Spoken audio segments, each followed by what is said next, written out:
Hello दोस्तों, welcome to crack मंत्रा। दोस्तों, यह वीडियो उन सभी लोगों के लिए इम्पोर्टेंट है जिन्हें हर एक टाइप के ट्रायंगल्स के बारे में हर एक छोटी छोटी जानकारी पता करनी है, जैसे ट्रायंगल्स के नाम, उनकी प्रॉपर्टीज, समानताएं, असमानताएं इत्यादि। तो चलिए शुरू करते हैं। अगर त्रिभुज नाम को स्प्लिट करें तो यहाँ त्रि का अर्थ है तीन तथा भुज का अर्थ है भुजा, यानी तीन भुजाओं से बना हुआ आकार।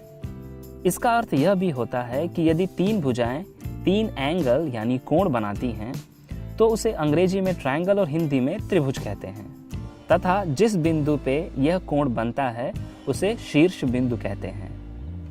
अब हम त्रिभुज से अच्छी तरह परिचित हैं, तो चलिए त्रिभुज से संबंधित कुछ महत्वपूर्ण बातें जानते हैं। त्रिभुज के बारे में सबसे पहली और आवश्यक जानकारी यह है कि इसकी भुजाओं से बने आंतरिक कोणों के मापों का योगफल 180 अंश होता है। और दूसरी सबसे जरूरी बात कि त्रिभुज की भुजाएं तथा इनसे बने कोण आपस में संबंधित हैं और एक दूसरे पर निर्भर भी। इस प्रॉपर्टी को विस्तार में समझने के लिए एक उदाहरण लेते हैं। मान लीजिए कि हमारे पास तीन रेखाखंड इस प्रकार से हैं। हमें इनसे त्रिभुज बनाना है, तो सबसे पहली भुजा और दूसरी भुजा से मिलकर एक कोण बनाते हैं और अब तीसरी भुजा को जोड़कर त्रिभुज बनाते हैं। ओह, यहां पर तो लंबाई छोटी पड़ रही है। इस त्रिभुज को कंप्लीट करने के लिए या तो हमें इसकी लंबाई बढ़ानी होगी या फिर कोण का माप थोड़ा कम करना होगा, राइट? तो इससे हमने यह सीखा कि किसी भी तीन रेखाखंड से त्रिभुज नहीं बनाए जा सकते हैं। हमें तीनों भुजाओं की लंबाइयां और कोणों के माप का रिलेशन बनाए रखना होगा, तो ही एक त्रिभुज का निर्माण हो सकता है। अब अलग अलग एग्जाम्पल लेकर देखते हैं कि वह रिलेशन या गुणधर्म क्या है। हम तीन समान रेखाखंड लेते हैं और इनसे एक त्रिभुज बनाते हैं। एक बात ध्यान रखिए कि जब हम तीन समान रेखाखंडों से त्रिभुज का निर्माण करते हैं तो उस त्रिभुज के कोणों के माप भी समान होते हैं। चूंकि त्रिभुज के तीन कोणों के मापों का योगफल 180 अंश होता है, इसलिए इसके प्रत्येक कोण का माप 60 अंश होगा।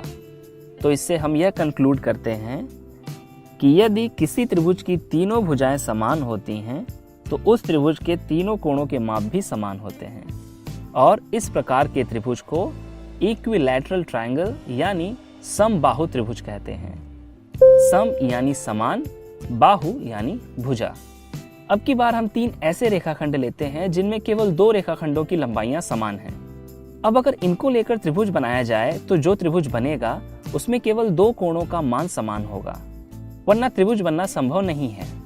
अगर हम यहाँ कोई रिश्ता स्थापित करना चाहें तो यह कह सकते हैं कि जब तीनों भुजाएं समान होती हैं, तीनों कोणों के माप भी समान होंगे। और अगर दो भुजाएं समान होती हैं तो उन दो भुजाओं के सम्मुख के दोनों कोण के माप भी समान होंगे और इस प्रकार के त्रिभुज को समद्विबाहु त्रिभुज कहते हैं, यानी आइसोसेलेस ट्रायंगल। यहाँ पर समद्विबाहु का अर्थ है समान दो भुजा वाला त्रिभुज। तो समद्विबाहु त्रिभुज में दो भुजाओं के साथ दो कोणों के माप भी सर्वांगसम होते हैं तथा वह दोनों कोण उन दो भुजाओं के सम्मुख कोण होते हैं। यहाँ पर हम तीसरी भुजा की बात नहीं कर रहे हैं, मतलब तीसरी भुजा समान भी हो सकती है और नहीं भी। अगर समान नहीं हुई तो कोई बात ही नहीं, लेकिन अगर समान हुई तो वह समबाहु त्रिभुज होगा। इसका मतलब यह हुआ कि सभी समबाहु त्रिभुज समद्विबाहु त्रिभुज होते हैं, लेकिन सभी समद्विबाहु त्रिभुज समबाहु त्रिभुज नहीं होते। अब हम तीन ऐसे रेखाखंड से त्रिभुज बनाएंगे जिनकी लंबाइयां अलग अलग हैं। इस केस में तीनों कोणों के माप भी अलग अलग होंगे और इस प्रकार के त्रिभुज को स्केलीन ट्रायंगल यानी विषम बाहु त्रिभुज कहते हैं, जहां विषम का अर्थ है असमान। अब हम एक स्पेशल त्रिभुज की बात करते हैं जिनसे कई मैथमेटिकल कॉन्सेप्ट्स जुड़े हुए हैं, जैसे कि पाइथागोरस, त्रिकोणमिति। So any guesses? Yes, it is a right angled triangle यानी समकोण त्रिभुज। जिस त्रिभुज में एक कोण का माप 90 अंश होता है उसे समकोण त्रिभुज कहते हैं। और एक बात का ध्यान दीजिए कि किसी भी त्रिभुज में केवल एक ही कोण 90 अंश का हो सकता है। यदि उसमें दो कोण 90 अंश के होंगे तो वह त्रिभुज बनेगा ही नहीं।